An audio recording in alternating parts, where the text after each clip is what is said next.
bless you.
Patuloy ka namin, Lord, pinupurtinandakila sa itong kabutihan sa amin. Dahil din sa pagkakataon na ibinagkaroon sa amin, na sa araw na ito, magkasama-sama kami, Panginoon. Hallelujah, na sumamba sa iyo, dakilahin ka sa aming pong pangalan, maglingkuran ka. O hallelujah, at magpasalamat. Dalangin namin, Lord, na patuloy mong pangunahan ang muting gawain sa lugar na ito, sa muting damo na ito. Ganon din sa mga nagtabawas ng gawain sa araw na ito, Panginoon. Hallelujah, sa iyong mga hiniram, sa huli pa lang na ito, sa mandako, O Diyos, mga pastors, O God, every congregation, O Lord. Hallelujah, ikaw, O Lord, ang liningap sa amin. Hallelujah, tumatag mo, Lord. Hallelujah, sa desire, at nasa na namin mga puso, O Diyos, na makalulugin sa iyo, O Diyos. O Lord, lingapin mo po kami, Panginoon. At tukunin na namin mga panalangin at tayo, patuloy ng Diyos. Hallelujah. At pagindapatin kami, Lord, sa iyong harapan, na dalangin namin na makatanggap kami lahat ng biyaya mo at sa iyo, Panginoon. Lord, sa iyo po pala na maglagaw namin lahat at gamitin mo lamang, Lord, mundi mong alitin, may bahagi, ang pagmensahe, Panginoon. Hallelujah, na patuloy na magbigay sa amin ng inspirasyon, Panginoon, at kagalaman, Panginoon. Hallelujah, na ikaw ang pakita, Panginoon. Hallelujah. At ang tinig mo ang marinig mo, Diyos. Hallelujah. Sa likod ng pulpito na ito, Panginoon. At ikaw po, bakit matas ng Panginoon. In the precious mighty name of our Lord Jesus Christ, we pray. Amen and amen. Hallelujah. Then tayo, please, Ephesians 6:12. Ang sabi niya, for we wrestle not against flesh and blood, but against principalities, against powers, against the rulers of the darkness of this world, against spiritual wickedness in high places. Sapagkat ang ating pakikibaka, hindi laban sa laman ng dugo, kundi laban sa mga pamunuan, laban sa mga kapangyarihan, laban sa mga namamahala ng kadiliman ito sa saming libutan, laban sa mga ukol sa espiritu ng kasamaan sa mga dakong kaitaasan. Pagpalain ng Diyos ang inyong magsalita, pagpalain ng Diyos, Minsan ka, salamat sa kabutihan ng Panginoon. Papasalamat ako dahil yung pa sa walang hukay at walang hanggan na aglingan sa atin ng Diyos. No? Sa nakalipas na taon, iningatan niya tayo. I do believe na pinagpala tayo lahat. Hallelujah! Dahil umabot tayo ng 2026, mga kapatid. Hallelujah! Ito'y biyaya sa atin ng Diyos na maka-step higher, mga kapatid, sa ating buhay, hindi sa spiritual. No? Panibagong, kung tayo nakibaka, noong 2026, marami tayong pinakipaglaban, marami tayong ipinanalangin sa Panginoon, maraming tinugo ng Panginoon. Amen? Marami tayong dapat alsin sa buhay natin at ang Diyos ang may gawa noon, mga kapatid, para madala tayo sa tamang daan na kanyang nasa ilalim ng kanyang kalooban. Hallelujah! Kaya, salamat doon sa mga hindi ko nabanggit kasi noong linggo na yung aking mga pasalamat sa inyong lahat, no? Sa pagsuporta, sa panalangin, no? Sa inyong munting pastor na tutusin, wala akong kakayaan sa aking sarili, no? sa biyaya ng Panginoon at sa tulong din ninyo.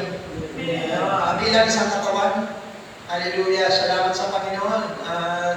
Sa bawat isa, no, siguro natin kay Brother Esme, si Brother Esme, talagang pinagpapasalamat ko dahil nakasama ko sa ministry. No, may mga panahon na may sakit ako, pumupunta yan sa bahay, kasi nilapapakita sa akin, nagdadala ng mga anong bagay. Lagi yan, maski kapag ang tights niya ay maliit, gusto itong maano para hindi narayta sa Brother Esme, kundi yung kapuriya ng Panginoon, yung tinanggap niya, mga kapatid, na kagalakan. Kapag ang tights niya maliit, mga kapatid, may kalakit yun na offering, mga kapatid. Kapag ang tights niya maliit, ilalagay niya ng offering yun, mga kapatid. Kaya sabi ko, natutuwa ako dahil sa edad ni Brother Esme, wala nang trabaho, walang kakayahan, pero nagagawa niya yung mga bagay na yun, mga kapatid. Dahil yun sa biyaya ng Panginoon. Hallelujah. Tsaka sa pagpunta rito, sa pagtatrabaho, na kahit mahina na siya, tatanong, Pastor, wala ba na tayo gagawin bumas? Pastor, minsan mag-isa siya pupunta rito, walang tao, para lang nakatulong. Pinagpapasalamat ko yun sa Panginoon, sa buhay ng ating kapatid. May pastor na sabi niya, mapalag kay Pastor dahil meron kang Brother Esme. Siyempre, kay Brother Dante, salamat sa Panginoon. Malaking bagay, malaking tulong din siya sa atin. Na malawak din ang pangunawa niya sa akin, nagpapasalamat ko yun. Nung December Cup, nung alam niya doon ako matutulog, doon din siya natulog. Doon sa Banala, sinamahan niya ako doon. Kahit sa sila na, kahit ang dami ng labot. Sinamahan niya ako doon. Salamat, Brother Dante. Patuloy kayo pagpalain ng Panginoon. Siyempre si Brother June, salamat din dahil meron tayo Brother June, na laging nalibyan, matulong, laking bagay, laging nakasuporta sa gawain. Salamat sa Panginoon, puso na sila kalot sa Brother June. Sa ating mga kapatid, si Sir Shirley, maraming salamat, suporta sa pag-iisip ng mga bagay, kung paano makatulong, makagaan sa atin.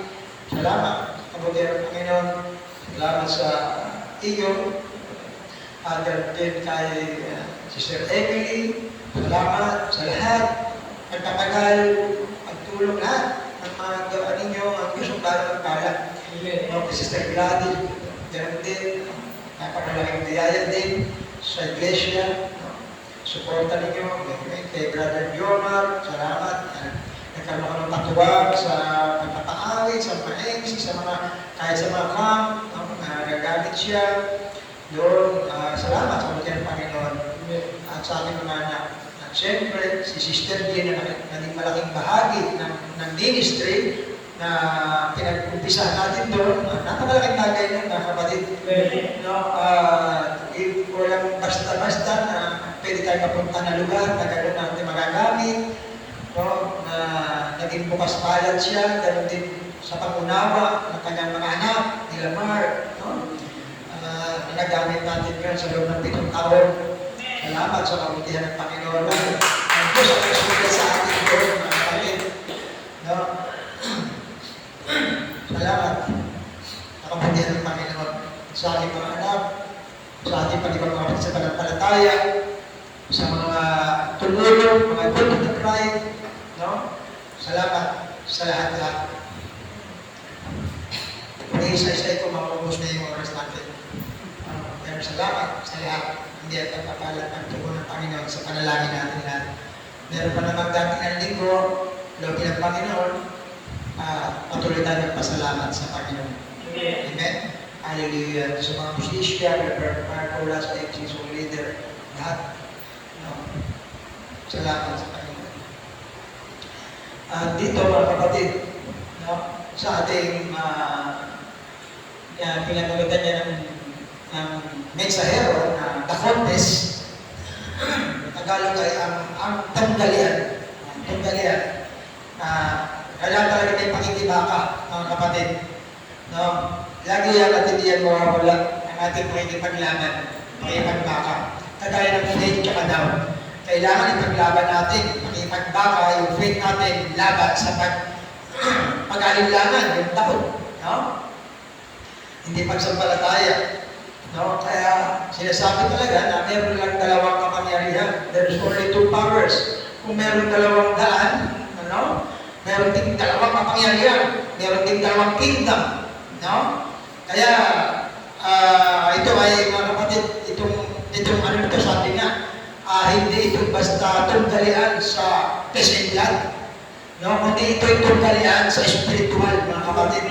At kung meron tunggalian sa aligsan ng lakas, mga kapatid, meron din tunggalian, mga kapatid, sa lakas ng spiritual, mga kapatid. Hallelujah. Sabi nga, pakita mo yung contest is a test of strength. Yan. No?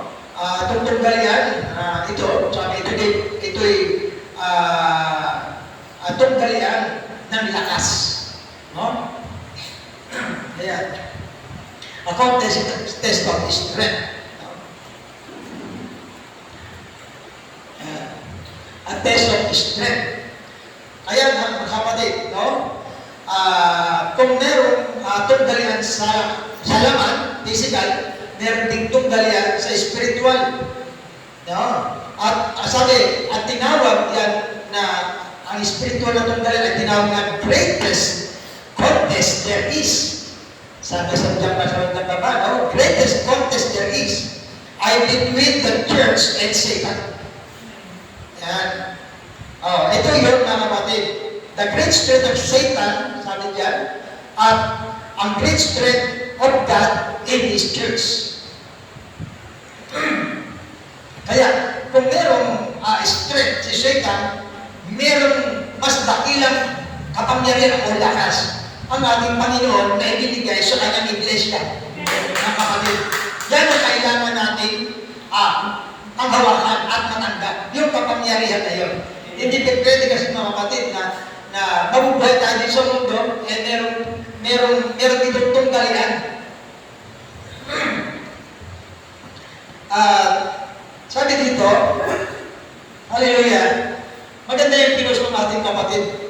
No? Ang sabi doon, tahimik na nasisira ang pamilya kapag hindi na ang Diyos ang sentro ng pagsasama. Yan. Tahimik daw na nasisira ang pamilya pag hindi na ang Diyos ang Diyos ang sentro ng pagsasama. At patunay yun, mga kapatid. At totoo yun. Kung meron sa pamilya na ganong pangyayari, ganon din sa iglesia. Kapag hindi na ang Diyos ang nanuna, unti-unti nasisira ang iglesia. Mga kapatid.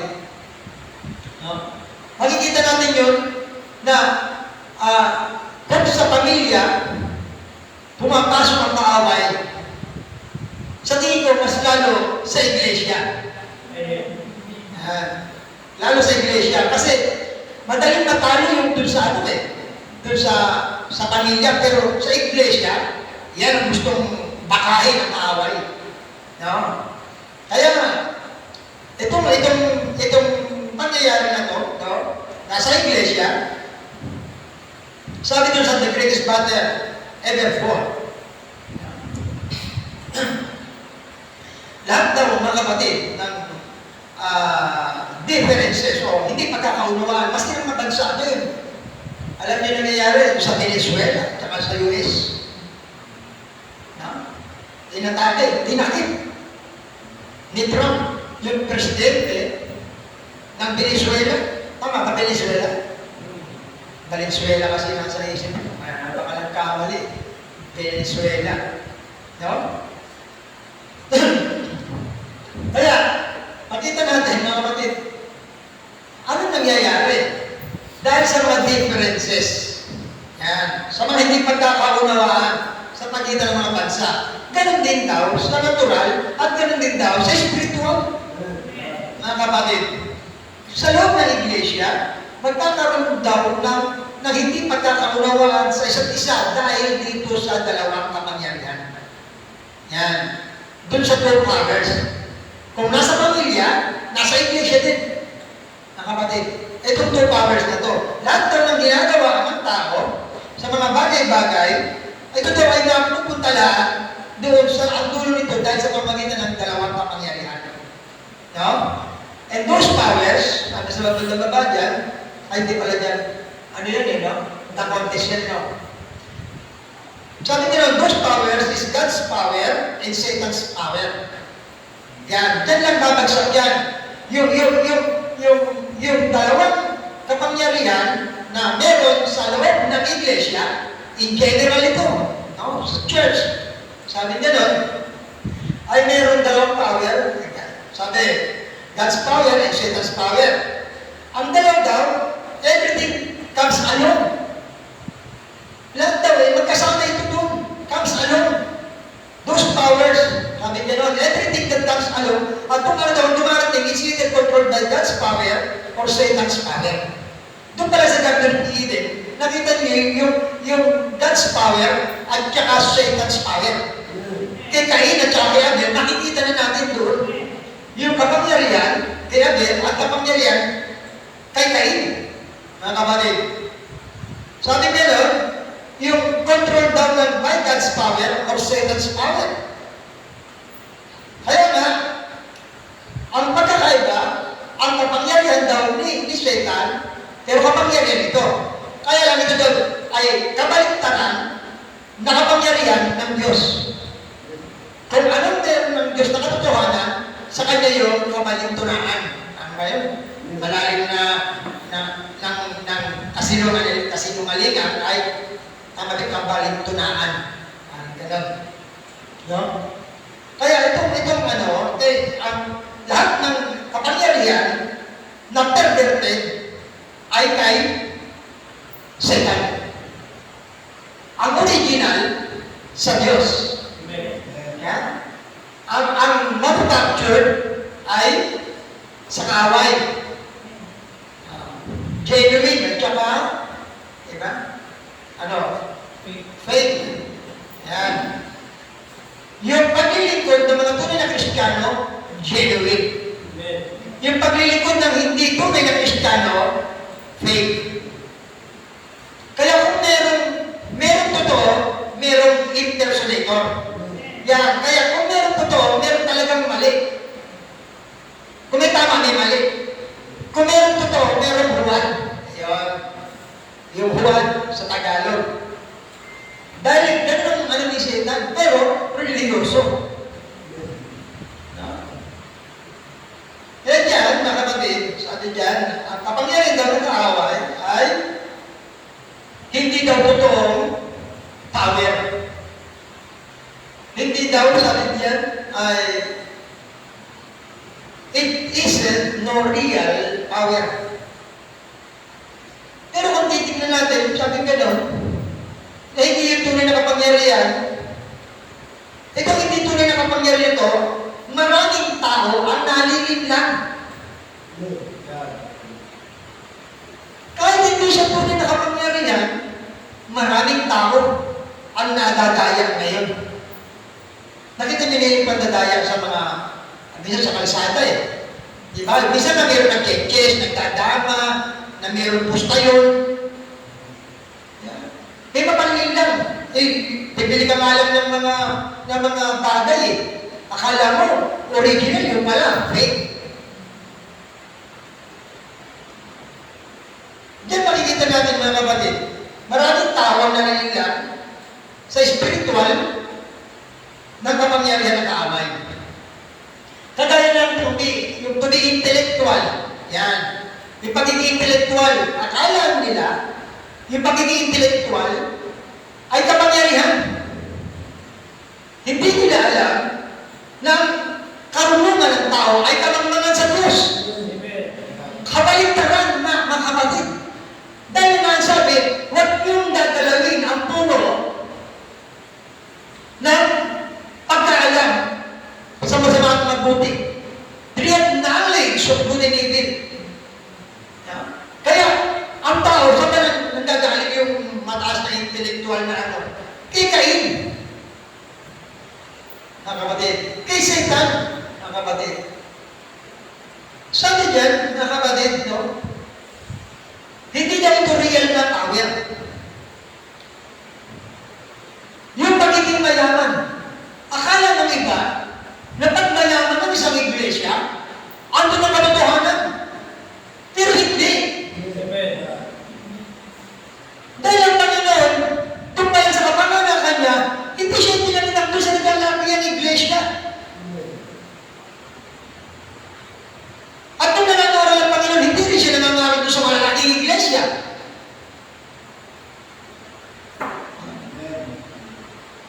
At ang kayamanan ng kapatid, ay hindi yan ang basihan ng Diyos.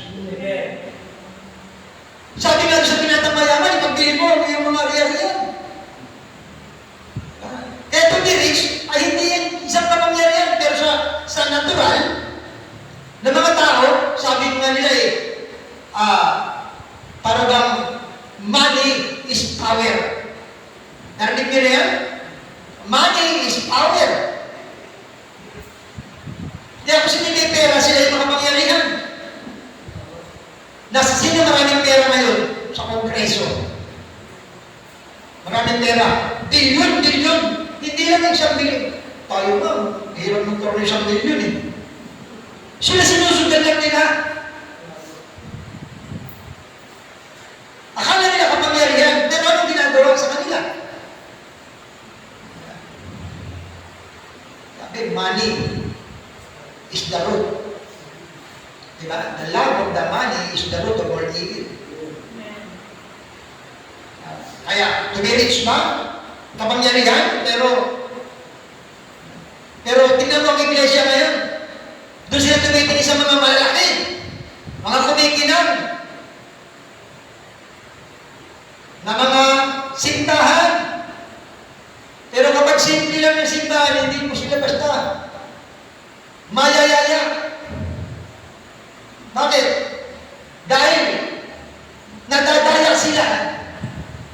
Lumamatay sa pamamagitan ng kanilang mata. Pero mga tunay na Kristiyano, hindi lumalakad sa pamamagitan ng paningin. Amen. Ang mga tao, ang mga tunay na Kristiyano, lumalakad sa pamamagitan ng kanilang palataya at tumiti sa mga bagay hindi nakikita ng natural na mata. Hindi.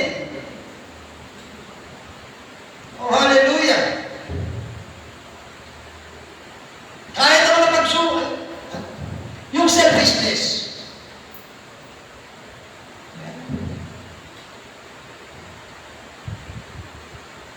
Kung titignan niyo yung selfishness, marami niya sa gobyerno, di sa anupaman. Yung pagiging makasarili, pero kung titignan nila kapangyarihan, ako lang ang meron mga para kontrolado sila. Tama?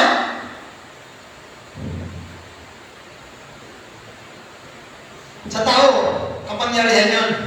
Pero sa espiritual, sa Diyos hindi. Walang selfish na Kristiyano. Mga kapatid. Dahil ang Panginoon, hindi siya naging selfish. Kaya ang mga pinili niya, mga hiniran niya, mga tinawag niya, na mga itinalaga niya, hindi rin selfish, hindi siya makasarili. Mga kapatid. Kaya nasabi, eternal life is to live for other. Diba? Kaya hindi makasarili. Yung ibigin mo ang sarili mo at ibigin mo ang sarili mo. Grabe. Yung pati sa kapwa, pinuhanan. Ibigin mo ang sarili mo at ibigin mo pa sarili mo. Ano nangyari? At pati mga pagsubok, mga problema, mga kapatid, ay nakapaloob din yan sa kapangyarihan. Sinong may kapangyarihan na nagbibigay ng problema at ng mga pagsubok? Hindi naman sa Panginoon yan. Amen. Pinahihintulot yan ng Panginoon. Amen. Mga kapatid, hindi yan galing sa Diyos. Kaya nga kung may pagsubok tayo, nakita ko rin ito sa Pinos tinitignan ko yung mga post, iiyahan ako. Sabi ko, kung may pagsubok tayo, pinitulan ng Diyos yan ay may dahilan. Hindi darating ang pagsubok na walang dahilan. Mga kapatid, sinusubok ako ng Diyos, ano gagawin mo? Wala lang pag sinusubukan ako ng Diyos. Hindi ganun. May dahilan yun. In everything there is a reason and a purpose under heaven. Mga kapatid, tinitulad ng Diyos may dahilan. Lahat ng paghihirap na gawa ng kaaway, may katapusan. Mga kapatid, lahat ng problema, may solusyon. Sino ba nagbibigay ng problema? Ang Diyos? Tinitulad ng Diyos yan. Pero hindi ka bibigyan talaga ng problema ng Diyos. Kasi kung titignan mo ang katangian ng Diyos, mga kapatid, sabi, sinusubok ng Diyos ang kanyang mga iniibig. O, kita mo, sinusubok ng Diyos. Sino, iniibig ng Diyos yun eh. Diba? Pinahintulutan lang. Mga kapatid. Para patunayan, kung tayo nga ay sa Diyos. Kaya lahat ng pagbagsak, may pagbangon. Kung bumagsak tayo mga kapatid, hindi ibig sabihin wala kang kapangyarihan. Bumagsak ka na, may kapangyarihan pa. Bumangon ka, makikita mo yung kapangyarihan. Amen. Amen? Hindi kasi nagagamit yung kapangyarihan ng pagtama mo, hindi ka babagsak. Hindi mo marirealize yung nangyari sa'yo, yung nangyayari sa'yo, hanggang hindi ka bumabagsak.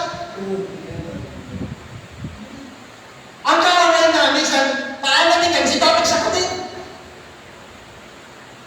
Pero ang Diyos, pag kinuha ka ng Diyos, pag inangat ka ng Diyos, hindi ka niya ibabagsak, mga kapatid. Hindi ka niya papabayaan mahulog sa kanyang mga kamay, mga kapatid. Nagkakaproblema tayo, hindi ibig sabihin na hulog ka sa kamay ng Diyos. Sinubok tayo, hindi ibig sabihin, nalaglag tayo, nahulog tayo ulit sa kamay ng Diyos.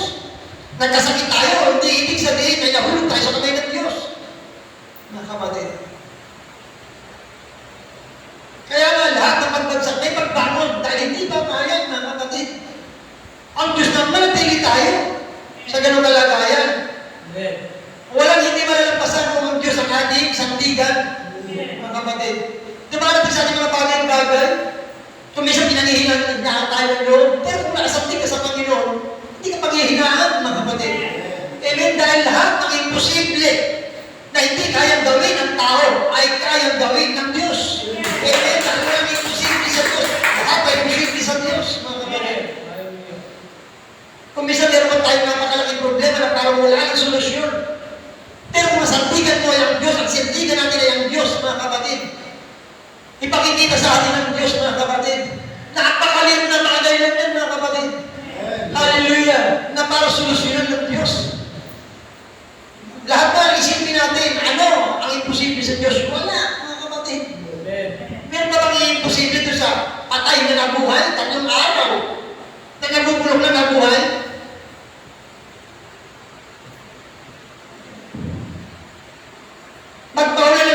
Nagpauna ng apoy, ng granizo, sino yung tao gagawa niya? Sino magpapahinto ng ulan? 3.5 taon. At sinabi na, 3.5 pero yun, hindi ulan, 3.5 taon. O, pag 3.5 taon, ano sabi ni Elijah o ni Elijah? Si Elijah ba yun?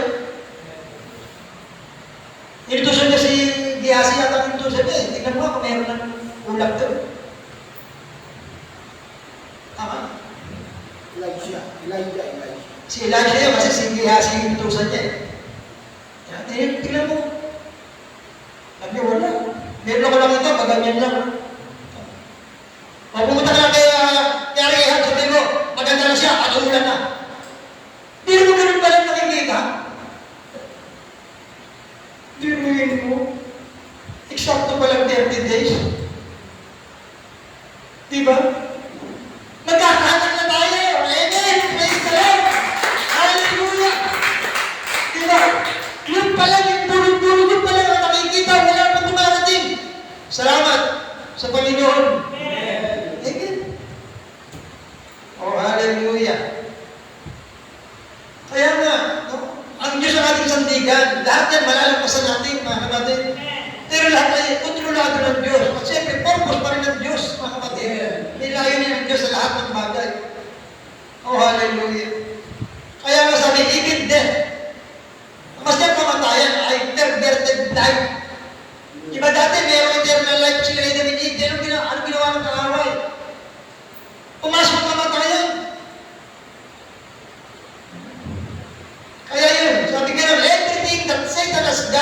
is something that was perverted, but it's a power.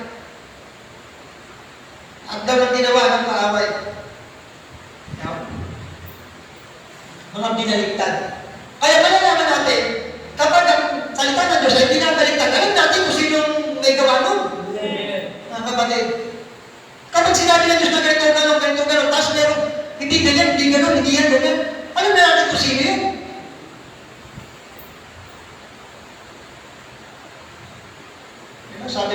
Sabi, nangatwiran pa nga yung si Satan sa Panginoon. Yan pinupuri ka lang, sinasamba ka lang, pinaglilikuran ka lang din kasi nagpapaalam mo siya eh. Alisin mo kami mo sa kanya.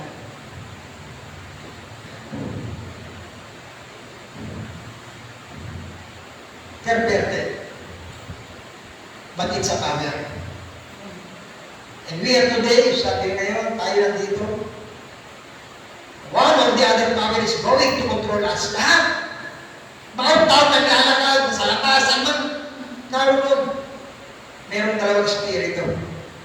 Huwag lang sa mga bar, lalo sa mga gamer. Walang makikita ng dalawang espiritu doon. Isang espiritu naman doon. Lalo sa sabungan.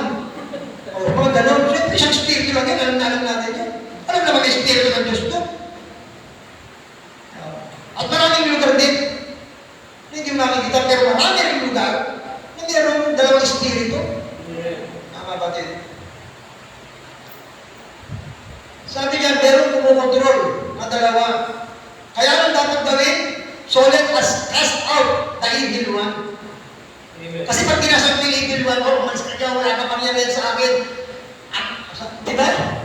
Ako'y anak ng hari. Wala kang karapatan, wala kang palagi palungkutin. Bigyan ako ng karamdaman, lumayas ka. Cast out the evil one. Diba? Ito mo makikita, yung tunay na Kristiyano. Yung bang, ang kaaway kasi, minsan dito torture ka sa isip. Ikaw naman, humingi mo ako. No? Diba? Ang dami ng problema, ang dami babayaran. Tapos meron ka pa, tapos meron ka pa ganun, tapos meron ka, ang dami kong gagawin, dami ano. Maglalaba ka pa, magpaplansya ka pa, mag-atin ka pa, magluluto ka pa. Dami. Cast out the evil one. Amen. Let's take our position like the stars of the heavens. Amen. Wala kang pera. Ano sabi? Take your position like the stars in heaven. Meron kang maramdaman, hindi mo wakalang pera tayo sa Diyos. Take your position like the stars in heaven. Meron gumugulo sa'yo, meron maaway sa'yo. Hindi mo siya aawayin. Take your position like the stars in heaven.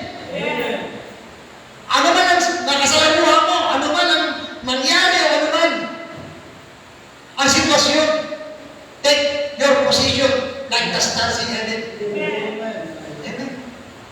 Umahapon, hindi ako magsisimba. Take your position like the stars in heaven. Wala na akong pera, ito na lang eh. Ibibigay ko ba? Take your position like the stars in heaven. Di wala na kapag-pag-asa talaga. Ganito, ganyan. Take your position. But no matter what the situation. Hallelujah.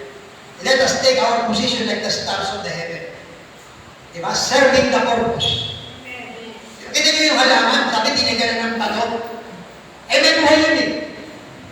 Kailangan sundin yung layunin ng pagkakagawa sa kanya. Di na ganun na. Kumapang pa, naghanap ng masiwang para nakakita na kayo ng isang halaman o isang tanim na nag-track lang na ganun eh. May pumusunod doon. Minsan naman sa pattern may makikita ka. Ba't nakapisay siya doon eh? Biro mo, meron pattern na ganun, tinubuhan ng mga halaman. Nakakita na kayo ng mga puno na nandun sa gitna ng tubig? Tama? Meron eh. Meron natin pag puno o mga tanim laging mabubulokin sa tubig, eh, sila nabubulok din sa tubig. Doon sila nakadesign eh. Kailangan i-serve nila yung purpose nila. Mga kapatid. At marami karakter sa Bible. Ano man ang sitwasyon, ano man ang kanilang kalagayan, nag-serve sila ng purpose nila, mga kapatid. Oh, hallelujah! To God be the glory. Kaya nga, sabi doon, balik doon sa paragraph 10 ng The Contest. This great contest has been going on for many years, sabi niya. Ito'y nagsimula doon sa heaven. May contest na, tungkalian doon, kaso hindi pa nanalo siya doon. At hindi rin siya pwede doon. Kaya kinasaw siya. Doon makikita niya sa heaven. Sa atin din. Hindi talaga pwede, mga kapatid, meron kang, para bang, halimbawa doon sa soul mo, kailangan isa lang talaga magdodominate doon. Hindi pwede ka rin kasaw mo yung isa. Mga kapatid. Kaya hindi pwede ilagay doon yung black dog at white dog. Doon sa soul. Sabi dyan, and then he become, nung kinasaw si Lucifer, mula doon sa langit, papunta sa lupa, ay naging kalaban siya ngayon ng mga ng bayan ng Diyos. Yan yung ating pinutunggali ngayon. Yan yung ating, siyempre, nagtagumpay ang Panginoon doon, dito, yung mga may kapangyarihan na tinigyan, magtatagumpay din. Amen? Magtatagumpay din natin yun. Mga kapatid, dahil iisa lang yun, at saka din tayo. Hindi tayo sabi niya, siya yung puno, tayo yung mga sama. Diba? I will give you Zoe, God's own life. Kaya nung nilagay dito, si Lucifer, anong sabi niya? Since then, he used all of his strength. Hindi siya nanalo doon, dito. Susunodin niya yung mga yung mga anak ng Diyos, yung mga lahi ng Diyos. Susunodin niya.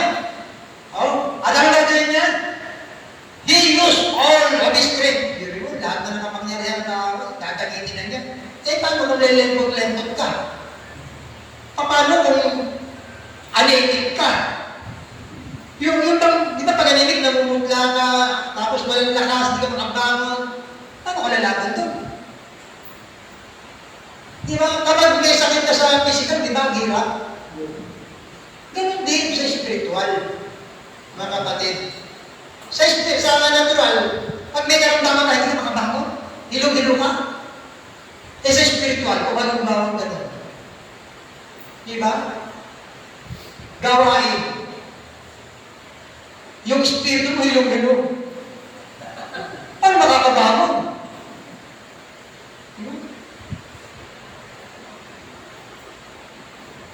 Kalaban natin, ginamit lahat yung kanyang kapangyarihan. Tapos tayo, kung gagamitin ko. Matthew 4 po. Revelation 10:7. Lalo naman. Pero yung pinalagay mo kapangyarihan, di ba? Sabi na, submit yourself to God, resist the devil, and he will flee from you. Amen? Dapat alam natin yung gagamitin natin. Pero yung karpintero ka, dala-dala mo kutsara, tsaka yung karpintero, dala-dala mo pampalitada. Alam mo, driver ka, tapos naglalagad ka, may dala ka sa buwan. Ang trabaho mo, driver, ba't may dala ka sa buwan? Dapat alam natin kung ano yung dapat dala-dala natin. Amen? Kung ano yung gagamitin natin, dapat alam natin. Ganon sa natural, ganon din sa spiritual, mga kapatid. Kailangan alam natin ang ating gagawin, alam natin ang ating sasabihin. Ang kaaway ba naman? Pag karpintero ka, may dala ng martilyo. Ang kaaway may dala rin martilyo. Kaya minsan, napupukpok mo, pati daliri mo.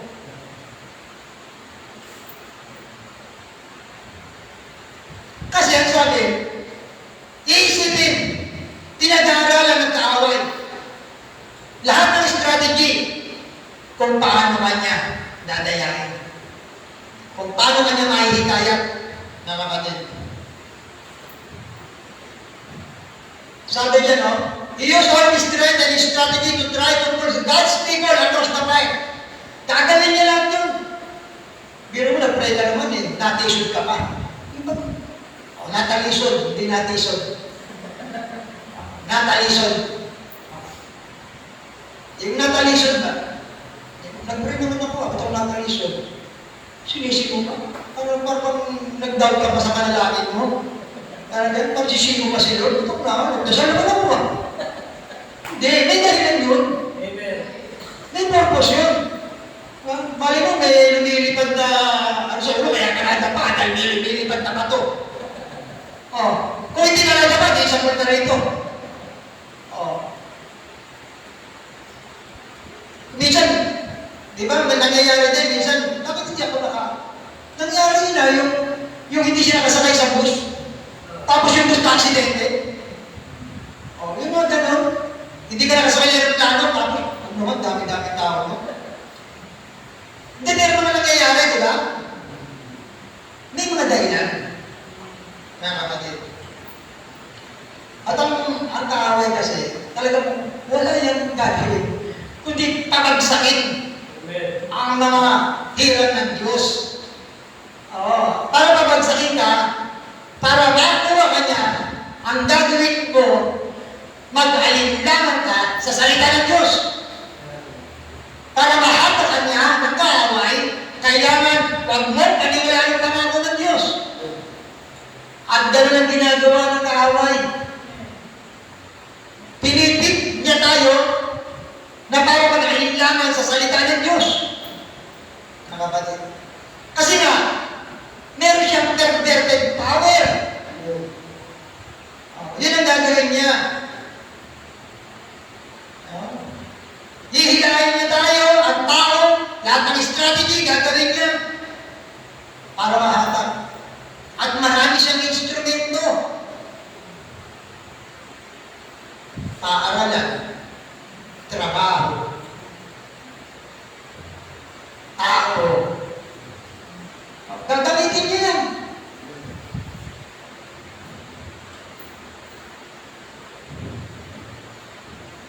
Pero alam natin, kung sino mas merong kapangyarihan.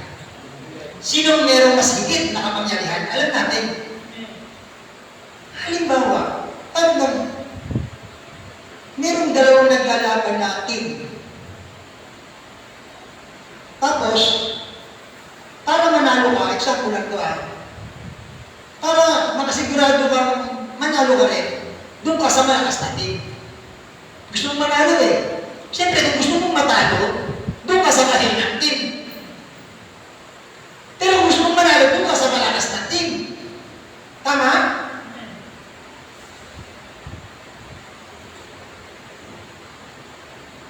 Para bang mayroong malaking kumpanya, pagpipiliin ka, saan pupunta sa maliit na kumpanya o doon sa malaking kumpanya? Kasi yung malaking kumpanya, parang ano lang, para maiisip mo na, establisado na. Kasi malaking kumpanya na siya eh. Kagaya na ng Coca-Cola, di ba? Yung San Miguel, pag pumasok ka kayo doon, big time ka. Mas lalo sa DPWH. Kaya nga sabi ka naman tinanong yung bata, anong gusto mong maging? Engineer. Bakit siya papasok? DPWH. Bakit? Alam na, naiisip niya, nakikita niya, bilyon. Pagpipiliin tayo. Saan kapangyarihan tayo?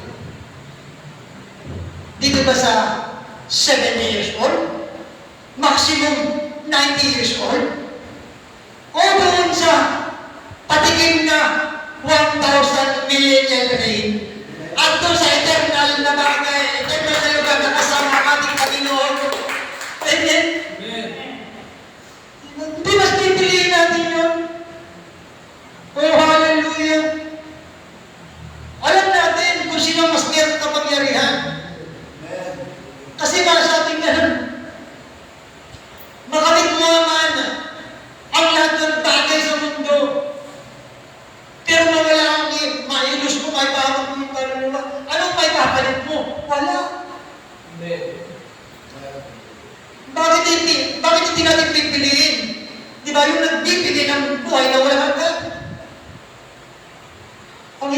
sa mundo, biro mo, ang gulo na ng buhay mo dito sa mundo, pagkatapos mo umalis ka dito sa mundo, ang babagsakan mo, magulo pa rin.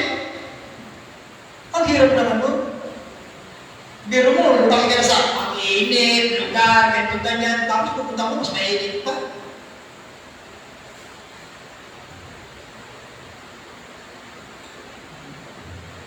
Kaya doon, dito yung init dito, maluwag pa eh.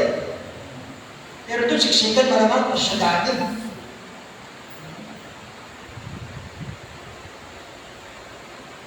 Kaya, sabi yan, who has the most power? Ang Diyos. Wala kang kapangyarihan sa anong bagay.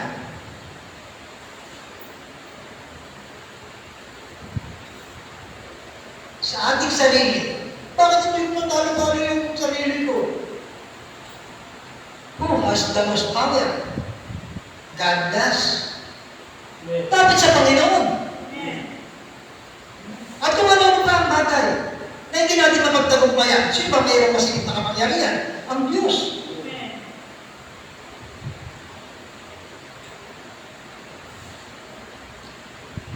Halimbawa,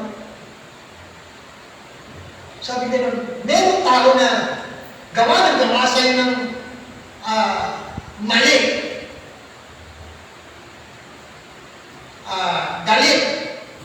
Galit sa'yo. At tumagawa pa. Hindi mo naman, natas lagi kang binabato na kung ano-ano. Akala natin, kalmas kulado, nag-ahamon ng away. Dumating na lang niya sa project, di ba? May paskulado. Babalihin mo lahat ng buto mo. Sabi, sinungaling ka. Ikaw naman daraya. Ano ginamit ng prophet? Kapangyarihan ng Diyos. Sa lakas na manilabanan, hindi. Anong pinairan niya? Pag-ibig. Yung love, buhat sa Diyos. Kaya nga sabi, ang taong magawa sa'yo ng mali, kasalanan, sabi ko po siya na mabuti, parang baga ito sa kanyang ulo. Yun ang kapangyarihan. At ang kapangyarihan natin, sabi nga, hindi pataasan. Ang kapangyarihan natin, pababaan. Hindi. Sabi, binigay ng Diyos. He gave His people the best thing that He could to compensate and win. Pinakamabisa, the best, ay binigay niya para panlaban daw sa away. Ano yun? Ang kanyang salita. His word. Pag may nagsasalita siya ng masama, bigyan mo salita ng mabuti. Diba? Sabi mo, panalangin mo.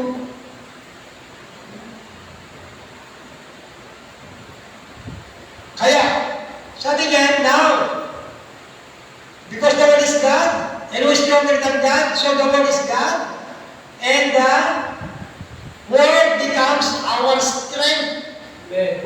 Ang salita daw yung ating lakas. Mga kapatid, kaya pag walang salita, walang lakas. Pag walang lakas,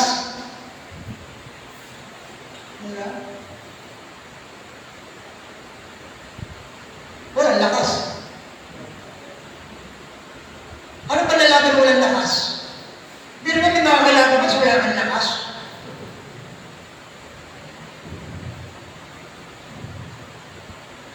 Pag wala kang, hindi ka nagamisal, hindi ka nagtamali, wala kang lakas.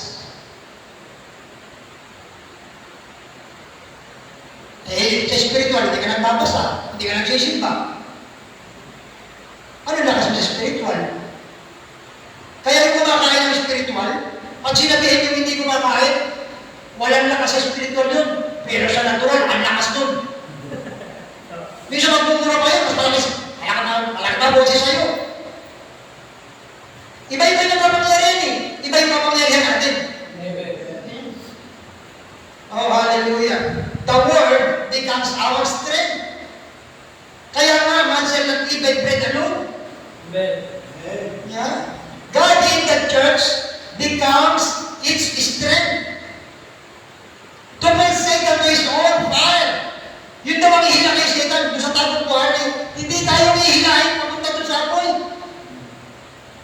ginagawa ng kaaway yan. Daming nahihila ng kaaway, papunta sa apoy. At marami siyang nahihila, papunta sa apoy. Sa magitan ng perverted power. Yan. Kaya nga, God in the church becoming strength. To pull Satan to his own fires. No? Darating talaga ang oras at panahon, sabi niya, you are going to meet him. But the thing to do is know your enemy. Dapat alam natin yung kalaban natin. Know your enemy. Alam natin. Pag-isip sa umaga, know your enemy. Paglabas ng bahay, know your enemy. Pag nasa tawa, know your enemy. Kung nasaan ka na man naroon, alamin mo, kaaway.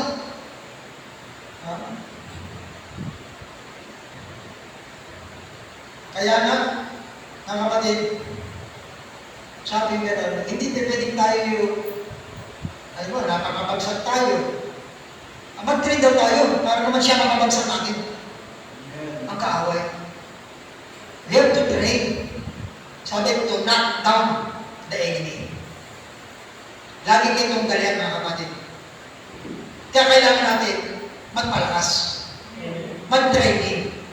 At alamin ang kahinaan ng kaaway. Dahil ang kaaway, hinahanap ang kahinaan natin. At doon na tayo titirahin. Pero tayo, alamin natin, pero wala nang tatalo sa kapangyarihan na binigay sa atin ng Diyos. And then, ang kanyang salita. Lagi natin exercise, train, makinig, magbasa, na kapatid. Magkaroon palagi ng yung nasa ng puso na makapaglingkod sa Diyos, kumain araw at gabi, sabi, bulay-bulayin araw at gabi. Para ano? Para sabi, magpakalakas ka, magpakatapang. Sabi kay Joshua. Tayo ang Joshua generation, mga kapatid. Kung ano lang ang sinabi ng Diyos, kagaya ni Micaiah, kung ano ang sinabi ng Diyos, yun ang sasabihin ko. At ito lang nagawa kalaban, 400 prophets. Laban sa isa na mayroong salita ng Diyos. Kay Moses, kay Noah, ang daming mga kapatid na karakter sa Bible na ginamit ang salita ng Diyos. Diba? Si Sarah, si Abraham, diba sila Moses, ginamit ang salita ng Diyos. Walang nabigo sa kanila, mga kapatid. Lahat nakapanagumpay gamit ang salita ng Diyos at pagsunod sa Diyos. Amen? Pagod mo lang at tayo po tumayo, mga kapatid. Hallelujah. At tayo manalangin, sama-sama tayo, mga kapatid. Ating idulog ang ating mga panalangin at daing sa ating Panginoon. Hallelujah. Sabi nga, ang pakinig ng Diyos, hallelujah, ay nasa mga matuwid. Mga kapatid. Oh, hallelujah.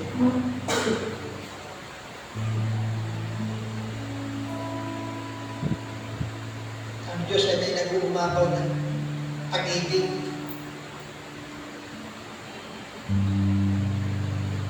Ang Diyos ay nasa bawat dako. Hallelujah. Ang nag-iisang Diyos, hallelujah, ay tapat sa kanyang mga pangako. Ang nag-iisang Diyos, ang tangi nating sandata.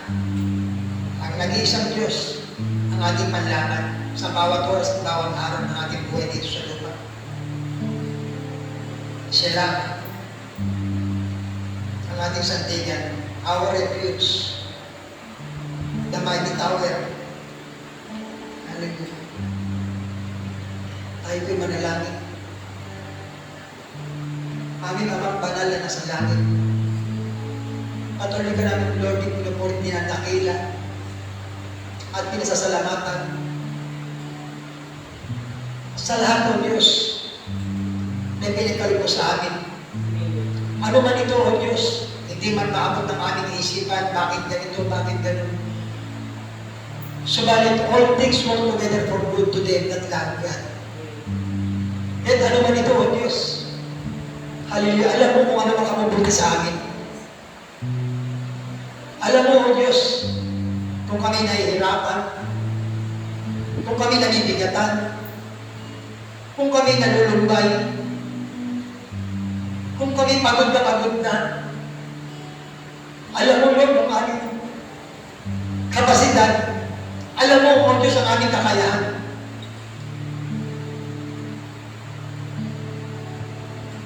At ipinagpapasalamat namin, Lord, dahil binuksan mo ang aming unawa, O Diyos, sa pamamagitan ng kapahayagan sa iyong mensahe ng banal na salita.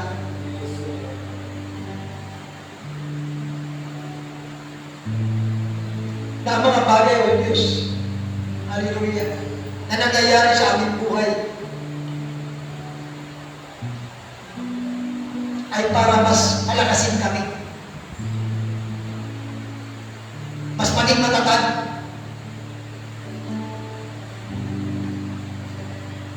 mas mayroong malalim na pananampalataya, magkaroon ng mas malalim na pagtitiwala, magkaroon ng mas malalim na pag-ibig,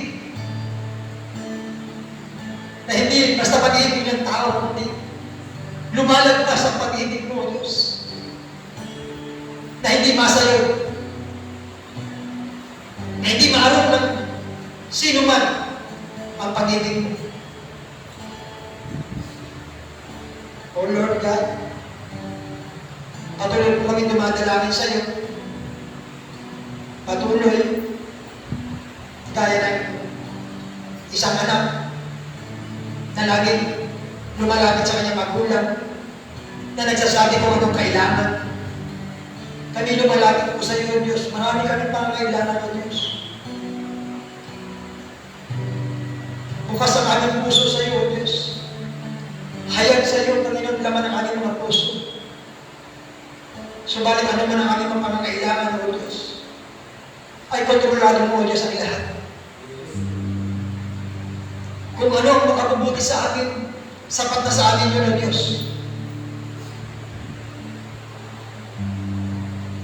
Kung wala man ang anumang bagay sa amin, magkulang man ang anumang bagay sa amin, kung magkagayon man, subalit, Lord, huwag lang ikaw ang mawala at nagkulang sa amin, O Diyos. Sapagkat kung ikaw ay nasa puso namin, ang bawat isa ay sapat-sapat na, O Diyos. Oh, hallelujah. Patuloy namin, Lord, dinadalangin sa iyo ang aming pong mga kapatid sa pananampalataya, ng mga nangihina ng lalamig, mga hindi na nakadadalo, habang napupunawa sila, O Diyos. Kung hindi nila mapagtagumpayan ng kanilang laban, O Diyos, tulungan mo po sila na makapanumbalik, maibalik ang kanilang kagalakan mo sa pagdalo sa gawain at paglilingkod po sa iyo. Ipaalala mo po sa kanila, O Diyos, na ikaw, Lord, lagi nagpo-provide ng kanilang pangangailangan. Nag-iingat din sa kanila. Nag-comfort din sa kanila. Ipaalala mo, O Diyos, sa kanila sa mga natatanging mong kaparaanan. At makasama namin sila ulit at patuloy sa paglilingkod po sa iyo. Ganon din, Lord, habang ganon po ang ating mga pamilya. Nanawa ko, ano po natanggap namin, Panginoon, sa pagpatakumbaba sa iyo, sa pagsunod sa iyo, nawa. Maranasan din nila, O Diyos, ang makatagpo ka. At maalaman nila na ikaw ang pinanggagalingan ng lahat ng mabubuting bagay na mayroon sila. Maski ng kalakasan ng katawan, ay ikaw ang pinanggagalingan, O Diyos.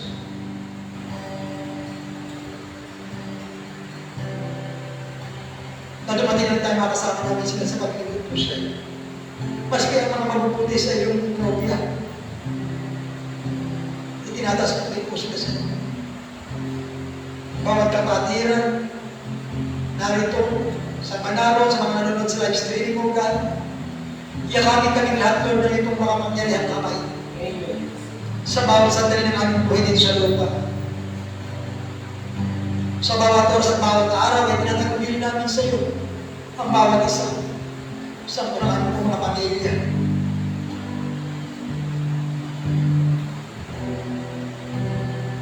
At dalangin namin, Lord, kung ikaw hindi pa darating sa mga susunod pang gawain, na magkita-kita kami muli, na mas may iba yung kagalakan sa puso ng bawat isa. Na patuloy na umaawit sa iyo, nagpapatotoo sa iyo, nagpupuri sa iyo, sumasamba sa Espiritu sa katotohanan. Na tuloy na matalikuran ang aming kahapon, ang mga nagawa na hindi nakalulubog sa iyo, kundi mabago. Hallelujah, ang lahat ng iyon sa pamamagitan ng Diyos ng iyong kapahayagan at pagtutuwid sa aming mga kamalian. Itinadas ko sa iyo bawat pamilya ng Diyos.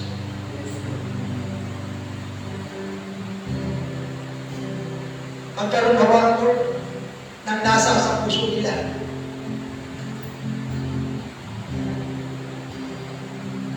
At makasama namin sila, Panginoon, sa pagkinig ko sa iyo. Pero din, Lord, sa lugar na ito, gawin mo kami, O Diyos, mabuting eksample. Maging dalo yan ang itong mensahe, banal na salita. Maabot ang mga kaluluwan na natalay sa buhay ng lahat. At patuloy kong dalangin, ano man po ang panalangin ng tayo ng bawat isa na narito at isa na nanonood sa live streaming, O God. Ikaw na po ang pumatagpo, O Diyos. Sa pag-uwi ng bawat isa, natawag po, Panginoon, makawin sa kanyang kaligtahan at napawag Lord, matagalangan at pagtatagumpay sa mais na kalagayan, sa po ng aking po mga pamilya. Ibig po ito naman. Salamat, Lord, sa ikabutihan sa amin, sa katagumpayan, sa gawain dito, kundi sa bawat dako na nagdawain sa araw na ito. Sa iyo, Diyos, mawilan ng papuri, maglahat ng pagtagpag sa Lord. Patuloy ko pagtatasa ang aking mga magdagawa, aking mga kapatid. Ikaw mo ang patuloy magpala sa kanila. For praises, O Lord, Lord, dear God. In the precious mighty name of our Lord Jesus Christ, we pray. Amen, amen, amen. Hallelujah, hallelujah, hallelujah.